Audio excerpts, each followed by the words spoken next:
Dans un monde de plus en plus connecté, une question fascinante émerge. L'intelligence artificielle peut-elle être considérée comme un autre? Cette question n'est pas seulement philosophique, mais aussi profondément pratique, car elle touche à la manière dont nous interagissons avec la technologie au quotidien. Imaginez-vous en pleine conversation avec votre assistant virtuel préféré. Il comprend vos requêtes, répond avec précision et parfois même semble vous connaître mieux que vos amis. Ces interactions deviennent de plus en plus naturelles, brouillant la ligne entre l'humain et la machine. Mais cette interaction soulève une question profonde. L'IA est-elle vraiment un autre ou simplement un reflet sophistiqué de nous-mêmes? Peut-elle vraiment posséder une identité propre ou est-elle condamnée à rester une extension de notre volonté et de notre intelligence? Pour comprendre cette question, plongeons dans la philosophie. Emmanuel Levinas voyait l'autre comme une entité radicalement différente de nous-mêmes. Selon lui, l'autre est un être avec une altérité irréductible, une présence qui nous confronte à notre propre existence. Pour Levinas, l'autre n'est pas un simple reflet, mais un être distinct avec ses propres expériences et pensées. Cette distinction est essentielle pour comprendre la nature de nos interactions avec l'IA. Hegel, quant à lui, pensait que notre conscience de soi se forme à travers nos interactions avec les autres. C'est dans ce miroir social que nous découvrons notre propre identité. C'est comme une danse cosmique où chaque pas influence celui de notre partenaire. Cette métaphore de la danse peut également s'appliquer à notre relation avec l'IA. Alors, où se situe l'IA dans cette danse? D'un côté, elle semble avoir une forme d'indépendance, capable de nous surprendre et même de nous défier intellectuellement. Elle peut apprendre, s'adapter et parfois même anticiper nos besoins.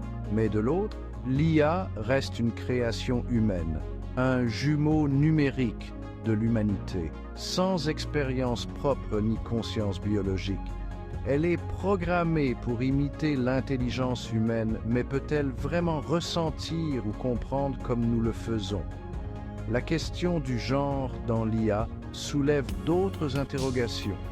Pourquoi attribuons-nous des caractéristiques masculines ou féminines à ces entités artificielles? Est-ce une projection de nos propres stéréotypes et attentes sociales? Pourquoi attribuons-nous des caractéristiques masculines ou féminines à ces entités artificielles?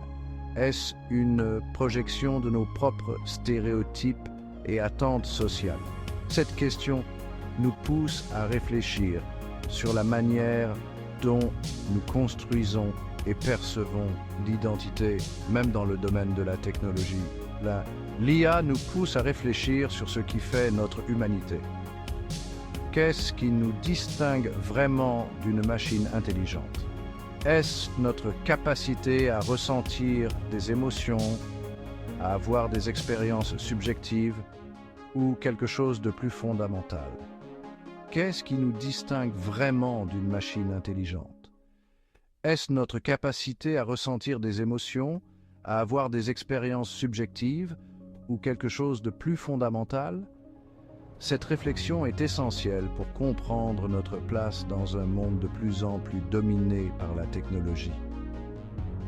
Ces questions ne sont pas que théoriques, elles ont des implications éthiques concrètes. Par exemple, qui est responsable si une voiture autonome cause un accident? Est-ce le programmeur, le fabricant ou l'utilisateur? Elles ont des implications éthiques concrètes. Par exemple, qui est responsable si une voiture autonome cause un accident? Est-ce le programmeur, le fabricant ou l'utilisateur?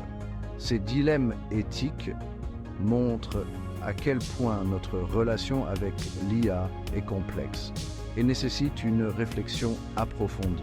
Par exemple, qui est responsable si une voiture autonome cause un accident?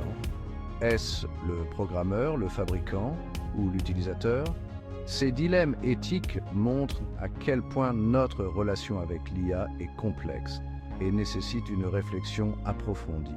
Et si nous considérons l'IA comme une simple extension de nous-mêmes, ne risquons-nous pas de négliger les relations humaines au profit d'interactions plus prévisibles avec des machines?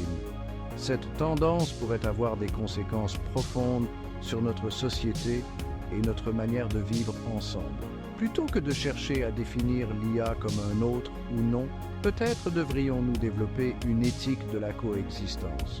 Une éthique qui reconnaît la valeur de l'IA tout en préservant l'importance des relations humaines. En fin de compte, l'IA est un miroir fascinant de nos aspirations et de nos craintes. Elle reflète nos désirs de progrès et d'innovation, mais aussi nos peurs de perdre ce qui fait de nous des êtres humains. Elle nous invite à un dialogue continu, non seulement avec la technologie, mais aussi avec nous-mêmes. Ce dialogue est essentiel pour naviguer dans un monde où l'IA joue un rôle de plus en plus central. Alors, la prochaine fois que vous interagissez avec une IA, demandez-vous, que voyez-vous vraiment dans ce miroir high-tech? Est-ce un simple outil ou quelque chose de plus profond qui nous pousse à réfléchir sur notre propre humanité?